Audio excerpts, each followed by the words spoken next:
Итак, попробуем и так.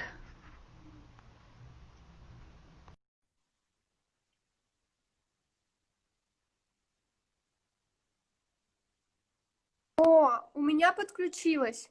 Все, шикарно. Супер! Классно!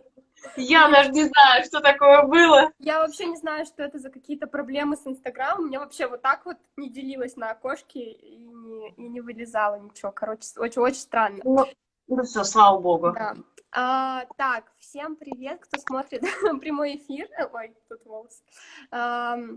Я, наверное, хотела бы первоначально представиться, потому что я там до начала эфира представляла, чтобы люди представляли вообще, кто я, кто ты. Ну, точнее, я представлю себя и представлю тебя. Меня зовут Ксюша, и я занимаюсь соцсетями, СММ, паблик-арт-программы «Сказки о золотых яблоках». Вот. А сегодня у нас традиционная такая рубрика, которая проходит у нас по воскресеньям «Почему Альметьевск?», где мы приглашаем людей, которые как-то связаны с программой, и сегодня мы вот с Сашей Малафеевой будем обсуждать вообще город, жизнь в городе и историю про то, как быть гидом, и почему ты стала гидом. Вот. Буду тебе задавать разные каверзные и некаверзные вопросы. Давай, Ксюш, я уже готова к твоим каверзным вопросам. Классно. Всем привет, кто подключается. Так, ну смотри, мне вот, мы вообще с тобой не знакомы, потому что со многими, с какими-то гидами мы знакомы уже, вот с тобой так получилось, что мы не знакомы, как-то так не общались, вот. Ну вот, не знаю, как так. Да, слушай, расскажи вообще о себе, да, чем ты увлекаешься, может быть, где работаешь, или, может, какой-то у тебя есть интересный факт, которым ты хотела бы поделиться.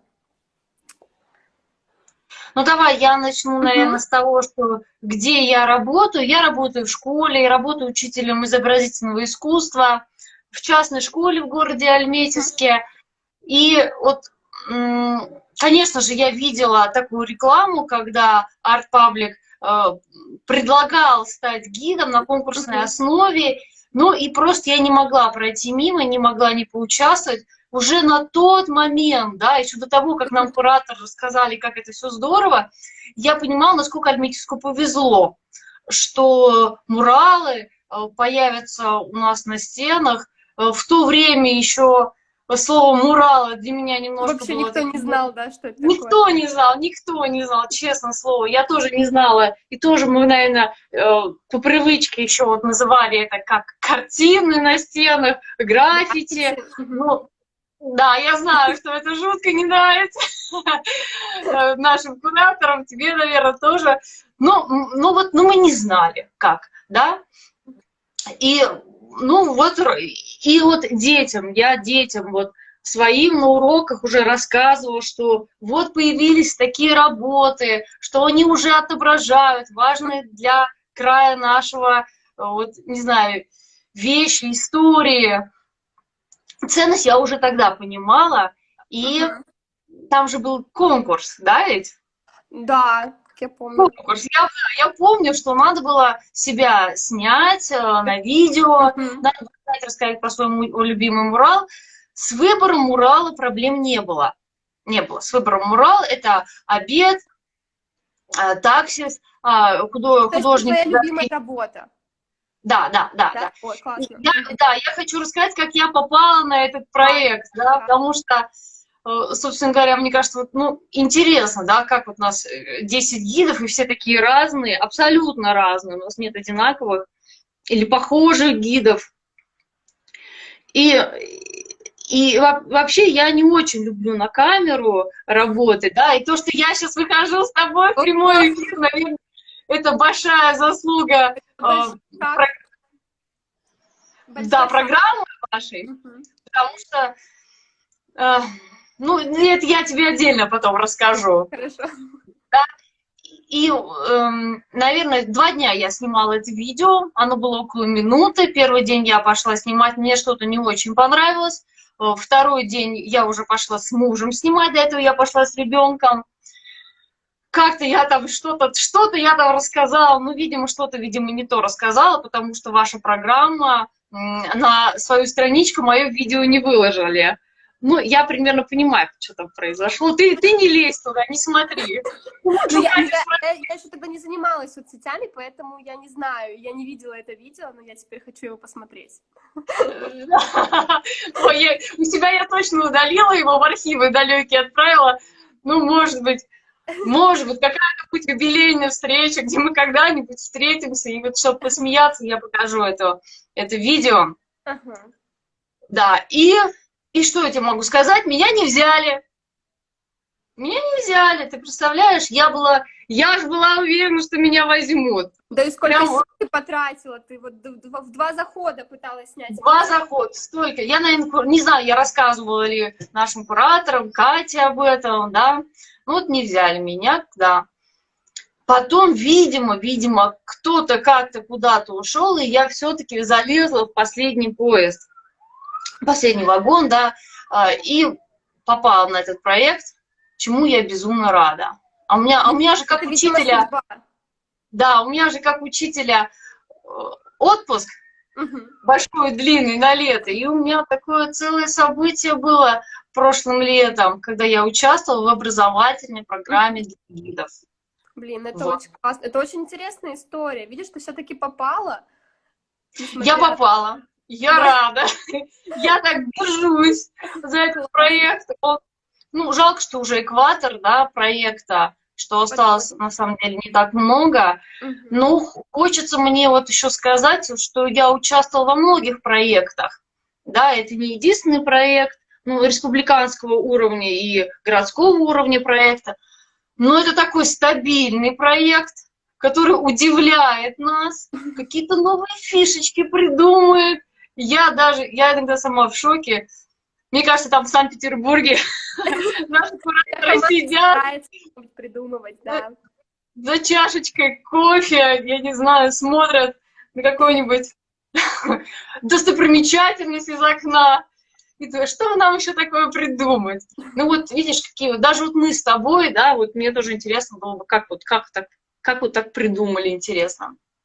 Да. А расскажи, а ты всегда жила в Альметьевске или как ты вообще оказалась тут? Ну, то есть это всегда ты жила здесь, никак не переезжали в этот город? Сейчас я тебе расскажу. Ага. Да, вот начнем с того, что изначально мои бабушка с дедушкой, да, надо вот подальше я начну, познакомились на большой стройке, да, большая стройка, которая такая, Альметьевск строился, они здесь познакомились. Ну, соответственно, здесь родилась мама моя, познакомились они здесь с папой, и вот ты уже понимаешь, что я уже такой коренной житель Альметьевска, да. Но сразу же после моего рождения, ну, я не знаю, сколько месяцев прошло, мы поехали на Дальний Восток, потому что папа у меня был военный.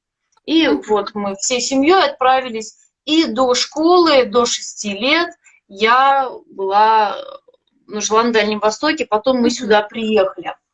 Конечно же, вот не впитала я вот, наверное, с первыми словами, да, вот, когда вот говорят мама, папа и все остальные, какую-то татарскую речь. И первое время мне немножко вот было, ну, вот сложно не сказать, потому что здесь все по-русски, в принципе, в альметьевске говорят, но то, что люди говорят на 2 разных языках, или то, что, например, магазины или аптеки, они еще дублируются на татарский язык. Это, конечно, да, это бросается людям, мне кажется, тем, кто приезжает в Альметьевск и вообще приезжает в Татарстан. Вот. Ну, это интересно, такое все равно, такое объединение 2 культур, и это очень классно. Да, ну ты вот сейчас, мне кажется, Ксюш, сужаешь, потому что Татарстан — это очень многонациональная республика, да. Очень, да, и тут культуры объединяются, вот, ну, и башкирская чувствуется немножечко, да, и, например, ну, наверное, тут Альметьевск ближе к Башкирии, поэтому мы, наверное, чувствуем такие влияния и башкирского народа. У нас есть деревни целые, где, например, живут только чуваши, ну, или изначально жили только чуваши, да, и вот другие, или мордва, допустим. Поэтому чувствуется. Казань, так она вообще многонациональная, там дом народов мира есть, и этим мы очень гордимся. И, кстати, насколько я знаю, что многие, кто вот приезжают сюда, отмечают, насколько дружно мы все живем здесь. И это очень ценно, и это, ну, большая гордость нашей республики, не только моя.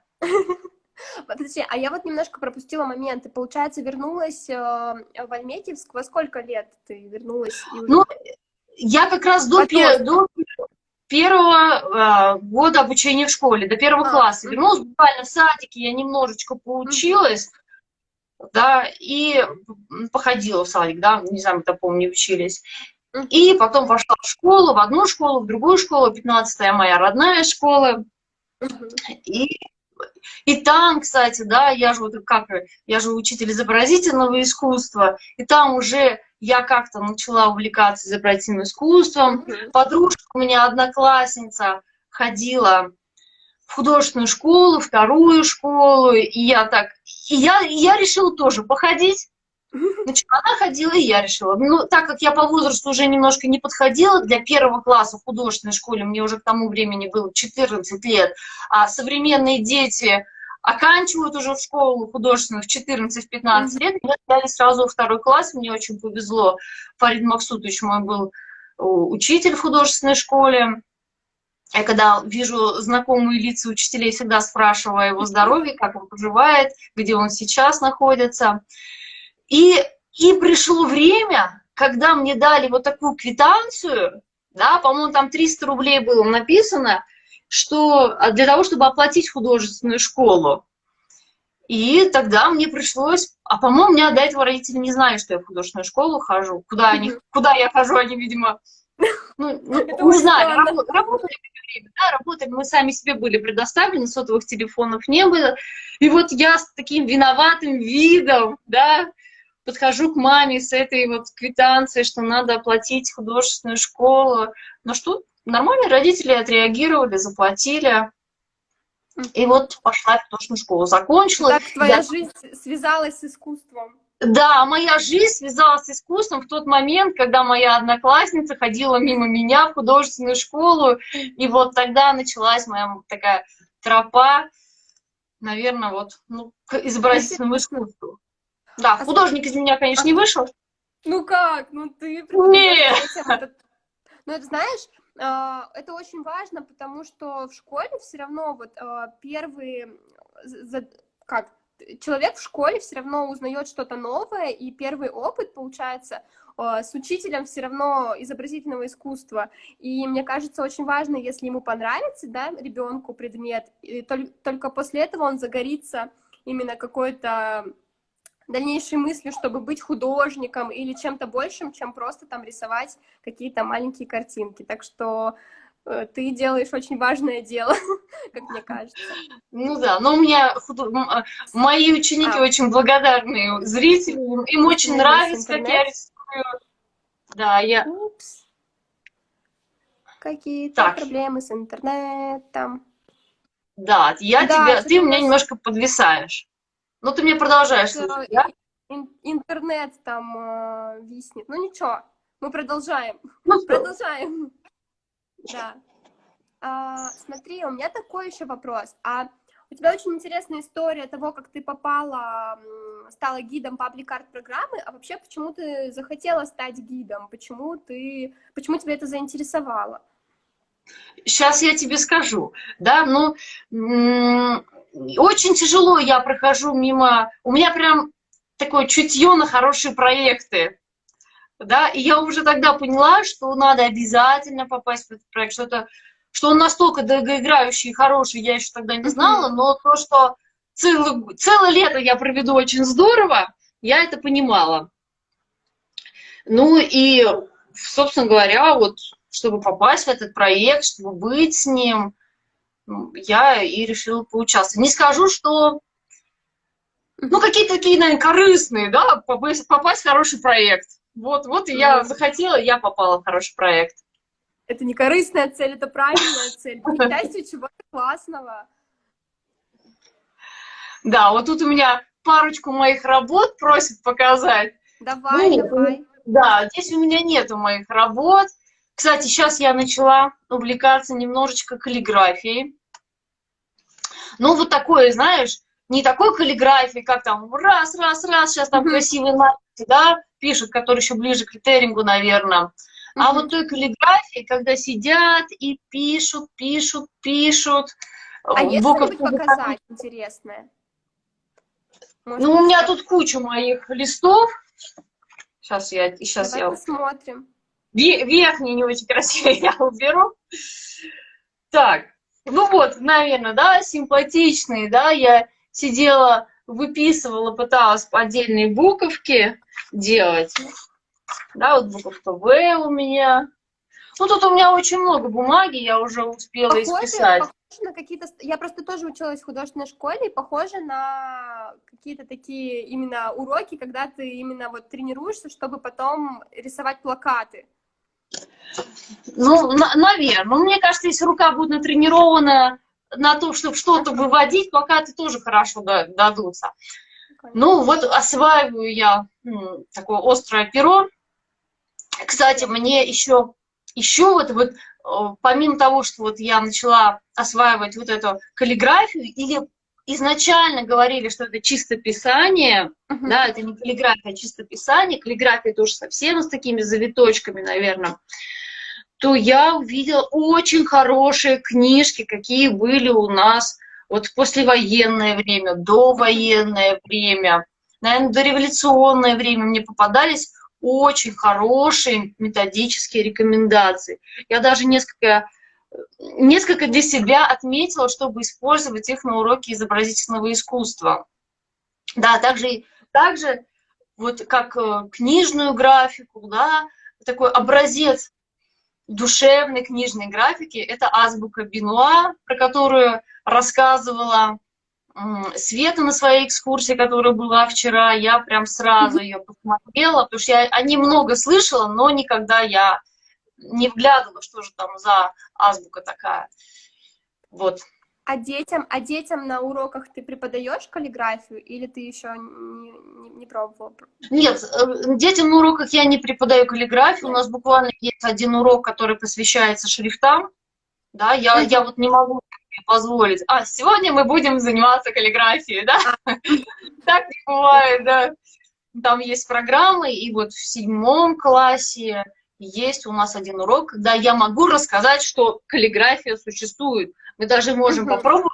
У меня даже есть острые перья в кабинете, и ну, то есть при желании детей можно, конечно, и попробовать. Ну, первая встреча с острым пером бывает такая не очень удачная. Ну, она ничего, там главная практика. Да. Саша, смотри, мы немножко отошли от программы.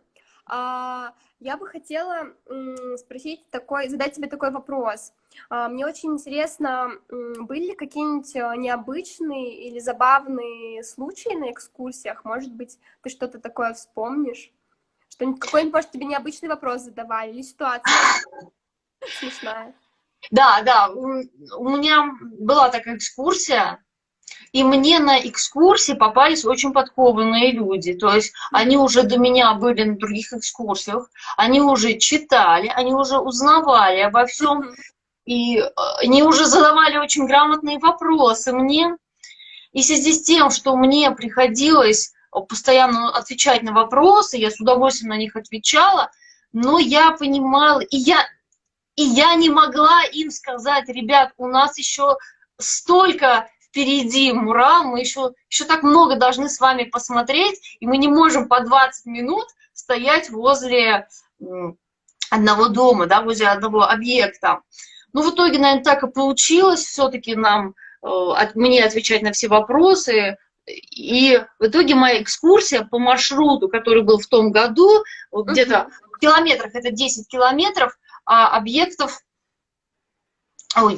сейчас я не могу, наверное, сказать, сколько объектов, но 19-18 объектов. Вот Света к нам присоединилась, если она подскажет мне, сколько было объектов в том году мы обходили.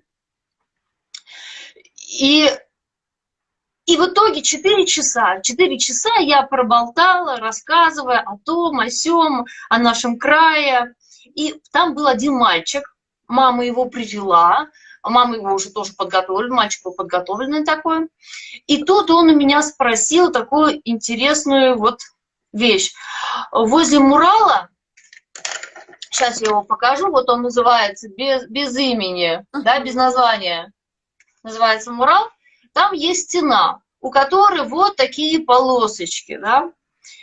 И он меня спрашивает, да, что это значит, да, вот эти вот. Там же все что-то значит, да, мы же расскажем, что это значит то, это значит это все неспроста художник нарисовал. И тут, ну что это может значить, да, там у меня всякие разные гипотезы возникали, что-то связанное с нефтью, что-то не с нефтью. Ну, мальчик сам ответил, что это кардиограмма нашего города. Да? И в этом... То есть это он сам придумал, или это действительно художник закладывал такой смысл? Нет, это он сам придумал.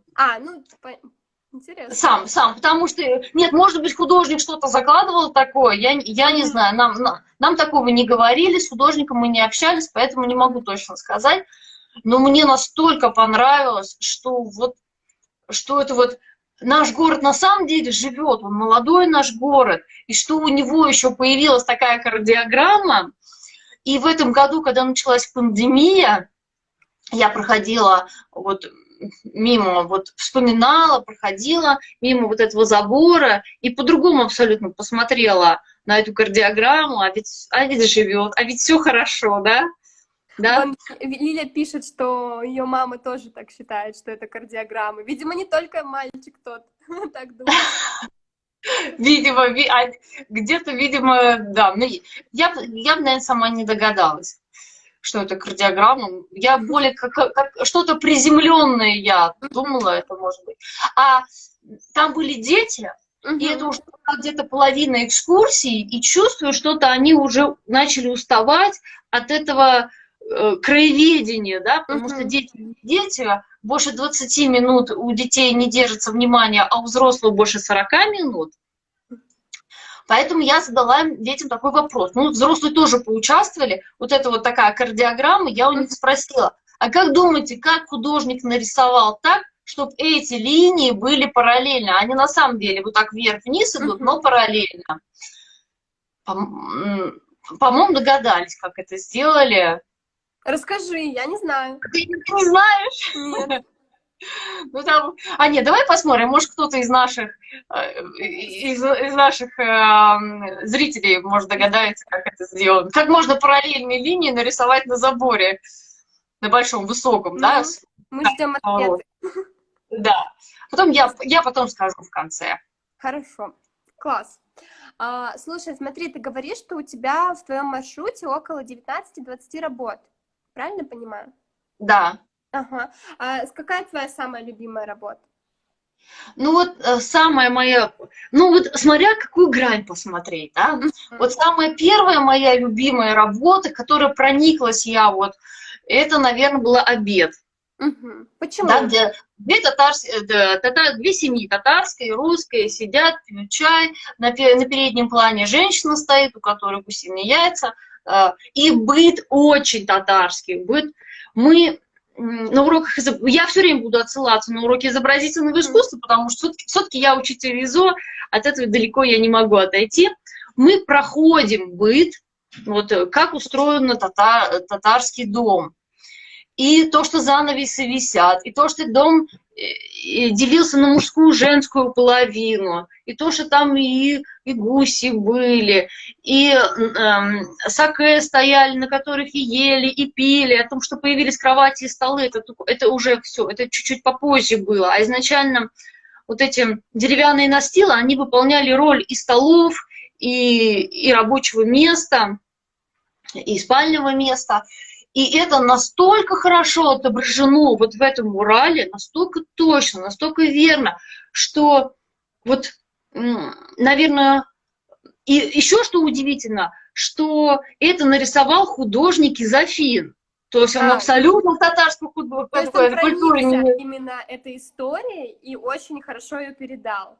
Очень хорошо передал. Там, конечно, есть какие-то нюансы, которые которые можно найти, да, какие-то, ну, очень хорошо. И вот еще, да, вот про случай интересный, ты же меня до этого спрашивала. Давай.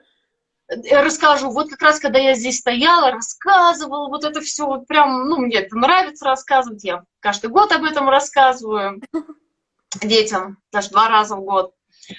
И подходит женщина к нам, в таком возрасте женщина, да, бабушка ее, конечно, совсем не назовешь, но такая. И начинает рассказывать, вот у меня дома, когда я была маленькая, все было так же. Я говорю, это, говорит, все у нас было так же. И окна были, и кровать, и занавес, и половики. Все так же было. И тут она сама вот берет на себя роль буквально экскурсовода и начинает погружать экскурсантов, которые пришли на экскурсию, в атмосферу татарского быта, атмосферу татарской культуры. Ну, я тогда тоже с удовольствием послушала, потому что одно дело, когда ты рассказываешь об этом, другое дело, когда рассказывает человек, который жил в таком же доме. Да. И хочется сказать, что на это все через мурал подвиг художник Изофир. Ну, удивительно. Ну, хорошо он поработал с первоисточниками, когда рисовал. Блин, это здорово. А вторая грань, ты сказала, что с одной стороны тебе нравится вот эта работа, а какие еще работы тебе нравятся и почему? Мне еще нравится работа, наверное, по технике исполнения и по сюжету. Это, ну, больше, наверное, по технике исполнения, потому что, ну, сложно мне сказать. Это «Наследие Надыра Уразметова». Там 2 работы, диптих это, но мне нравится, где его портрет изображен. Во-первых, очень хорошо, вот он в единую такую композицию художник изобразил, как он пишет письмо на то, чтобы ему дали разрешение делать нефтяной завод строить, да, нефть добывать. И это все вот как бы так соединять, но это надо видеть. Я надеюсь, в городе Альметьевске, кто живут, они видели эту работу. Я надеюсь, что те, кто смотрят нас и не были в городе Альметьевск, обязательно приедут и посмотрят. Да, там пергамент, бумага, на которой он все вот так вот вытекает.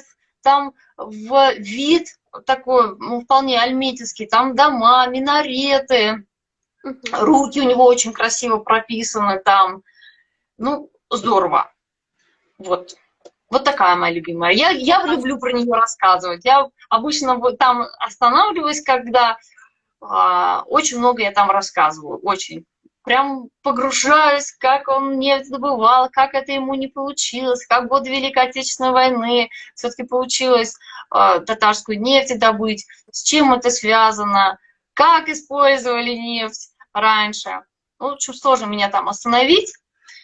И вот в том районе, кстати, самые разговорчивые прохожие. Но если были и... Да, вот если меня гиды сейчас слушают, да, как-нибудь там, пометьте плюсиками, да, что всегда там те люди, которые проходят мимо, они встревают, не встревают, но вносят свою лепту в разговор и выражают свое сугубо личное мнение. Поэтому. А это положительное какое-то мнение или негативное? Вот в том районе это может быть абсолютно непредсказуемое мнение. Да. Такой интересный район. Как повезет. Да. Не знаю, что ожидать в этом районе. Да, я не знаю, с чем это связано. Там, кстати, да, вот. Прикольно, интересно. Саша, скажи, пожалуйста, ты вообще задумывалась когда-нибудь о переезде в другое место из Альметьевска или нет? Я жила не в Альметьевске, уже в осознанном возрасте. То есть я же уже в школе поняла, что я хочу рисовать, и поэтому я же уже и искала на тот момент, где бы мне учиться, и выбор был на 3 заведениях. Это либо Уфа, художественно-педагогический худграф. Это либо Челны худграф, либо Чебоксары. Но на тот момент Чебоксары, они были такие, ну, самые такие художественные, если хочешь, да, сказать, с такими глубокими традициями. И хоть я ни разу не была ни в Уфе, ни в Чебоксарах, я поехала и училась, ну, 3 года, да, 3 года я училась очно, потом еще 2 года заочно в Чебоксарах.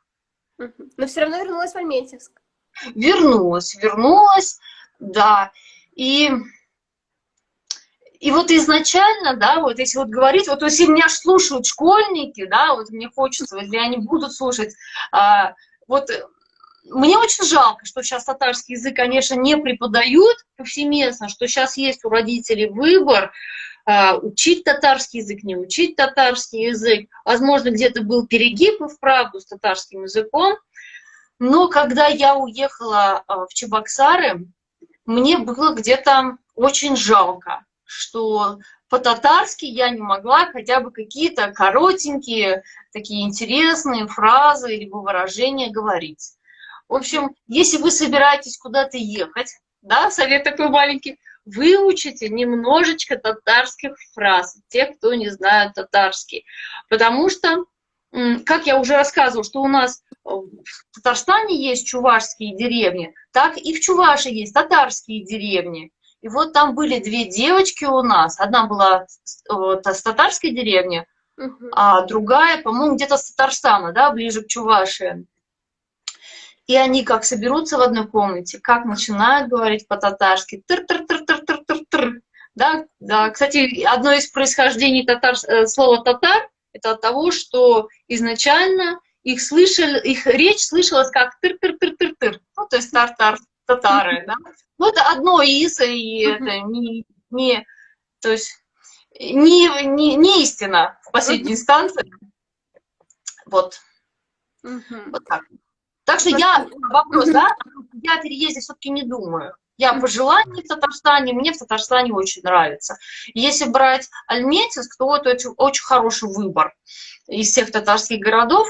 Казань, конечно, она большая, она более многогранная, чем Альметьевск, но Альметьевск, он очень уютный город, очень комфортный город для проживания семьей вместе, с детьми. Так что за последние вообще там 3 года в Альметьевске очень много произошло разных изменений, да, как и те же муралы, да, появление арт-искусства на улицах и велодорожки. Скажи, пожалуйста, а какие еще изменения должны произойти в городе? Могли бы произойти? Что бы можно было еще улучшить? Ну, смотри, что у нас улучшается, что мы ждем, что у нас уже откроется. Это вот бывший универмаг Татарстан, который находится возле главного офиса Татнефти, сквер Каракуз. Он когда откроется, это очень такое многопрофильное здание должно быть, да, что там будет до конца не ясно, мне кажется, ни одному из жителей города Альметьевска. Ну вот что-то интересное там должно быть. Какие-то события в любом случае там будут происходить, на которые стоит посещать. Что еще планируется? У нас есть водохранилища, которые уже начали делать в том году не закончили, но в интернете ходит уже картинка, как должно все выглядеть. И если верить эти картинки, будет просто сногсшибательно. Во-первых, вокруг этого водохранилища будет хорошая дорожка, асфальтированная.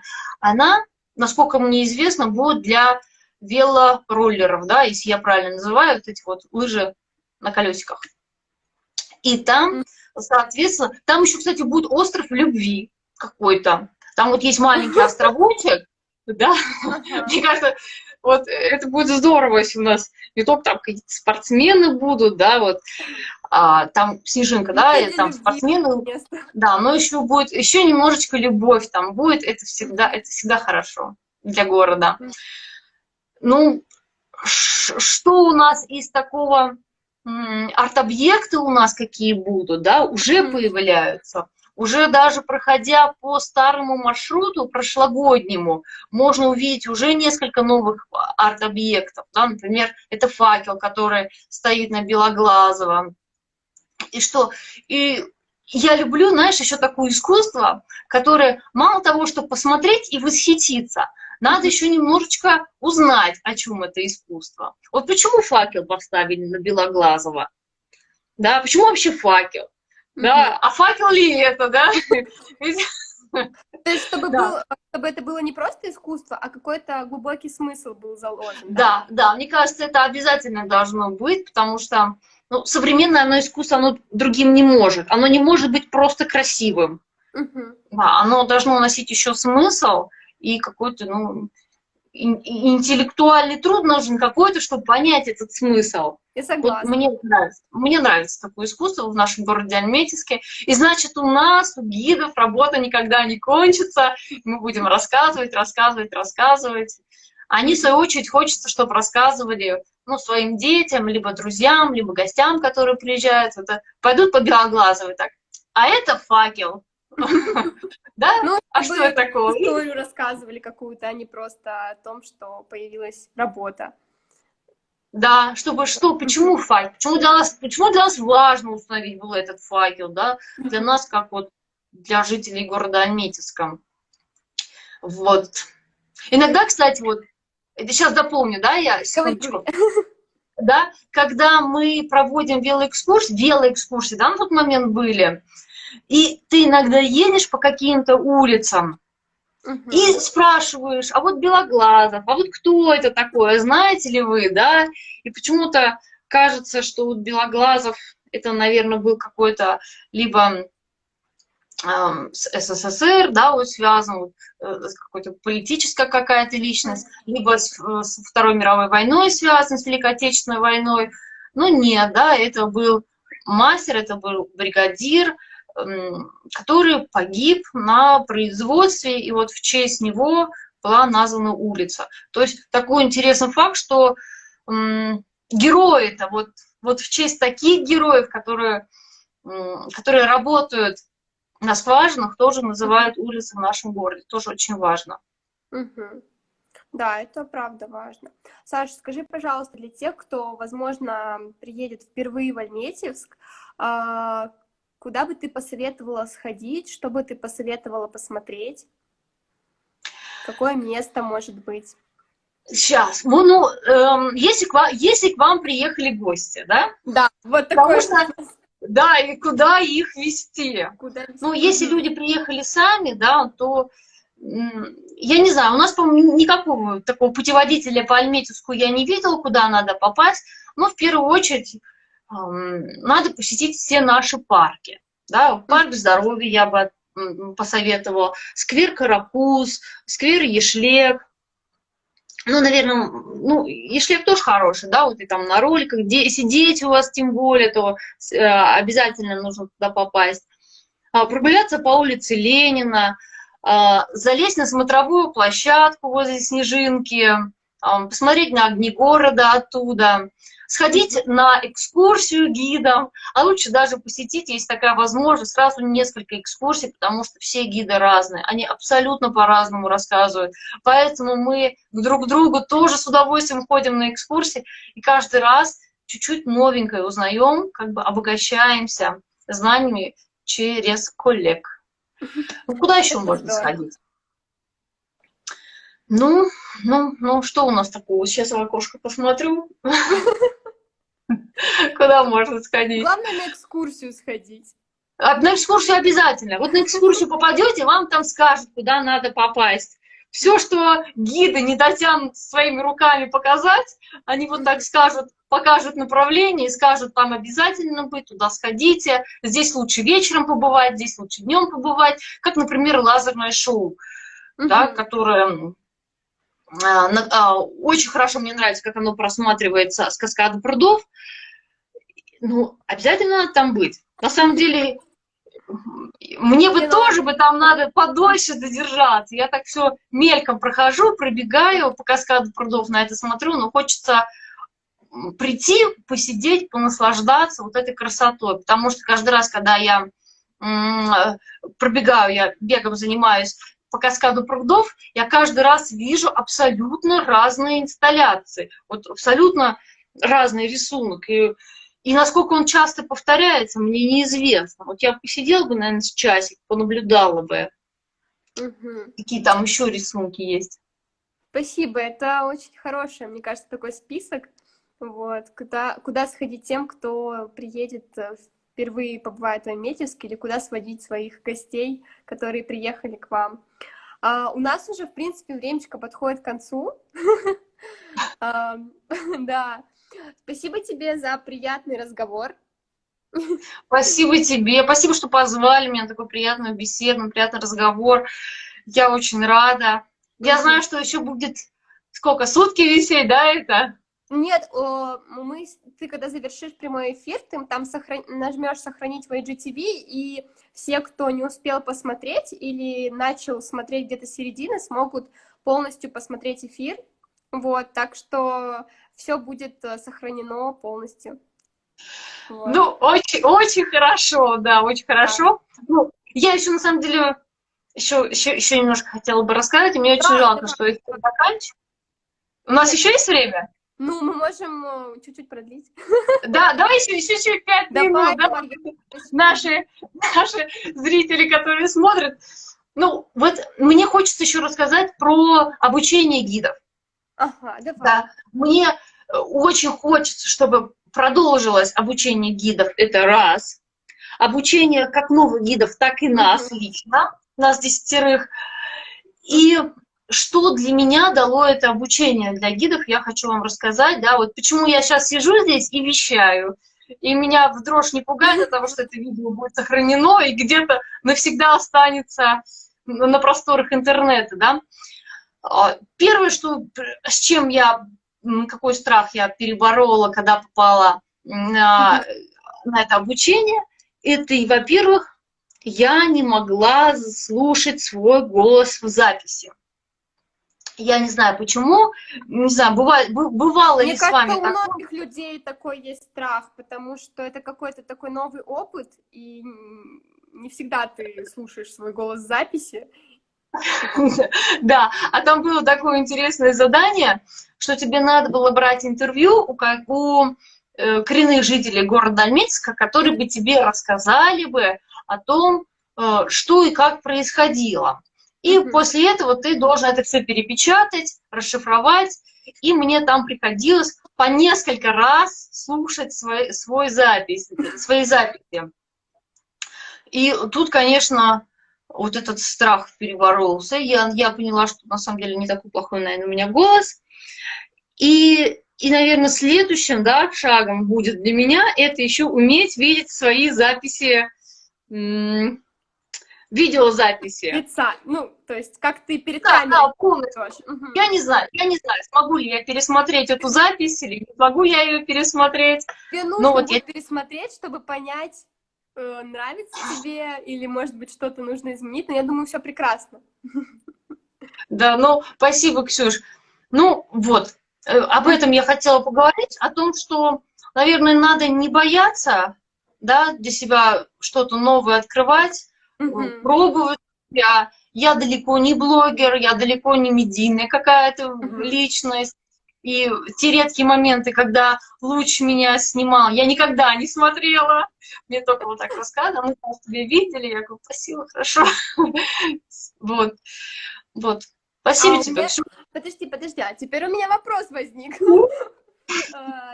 Если вот ты говоришь об обучении, может быть, еще какой... Ну, то есть это тот опыт, который ты получила, а какое бы ты новое хотела бы получить обучение, то есть чему бы хотела еще научиться, может быть? Так, ну, первое, это, наверное, все-таки, чтобы нам рассказали от первых лиц про сами работы, про самих художников. Это то, что мы нигде не сможем прочитать. Да, вот как рисуются эти работы, какие случаи были, чтобы мы на экскурсиях могли рассказать о том, как создавалась эта работа, в каком состоянии были художники. Да, у нас есть художники, которые были...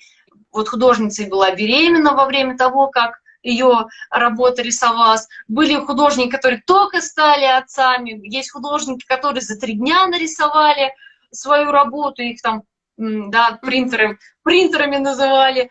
Ну, то есть эту информацию вы нигде не прочтете, эту информацию могут вот только нам наши кураторы передать. Она вот очень важная, очень ценная. Хочется, чтобы она еще не забывалась, эта информация. Второе, это про наш край. Конечно, мы можем сами это все читать, много, но очень удобно, когда вот конкретная работа и конкретный случай, и это все тебе расскажут или вот дадут какой-то материал почитать. Потому что самим искать долго. Ну, и не факт, что найдешь. Если это очень узкая тема, как, например, про буровичек, про первый буровичек женщин, я до этого об этом не слышала. Это 2. И третье, это все-таки уметь работать с пространством, это уметь работать с голосом, это уметь работать с людьми. Это то, что надо, мне кажется, ну, всем, кто ведет экскурсии. Потому что мы не актеры, нас этому не учили. Да, в педуниверситете тоже не учат разговаривать правильно. Ну, хочется еще вот такую получить. Но нас этому учили, но мало. Но еще нужно надо. больше, да. Я поняла твой запрос, я возьму на заметку и, может быть, потом передам коллегам, и, может быть, мы что-нибудь придумаем. Вот. Так что, думаю, это, в принципе, реализуемая история. Вот. Спасибо тебе большое за разговор. Приятно Спасибо. Мне. Сколько, час? Но это время очень быстро прошло. Да, я согласна. Да, спасибо тебе большое. Спасибо всем, кто нас слушал. Да, спасибо, кто реагировал какими-то знаками, задавали вопросы. Вам тоже огромное спасибо. Да, пока всем. Пока. Не забудь сохранить эфир. В IGTV. Хорошо. Там все будет. Спасибо большое. Пока-пока. Пока.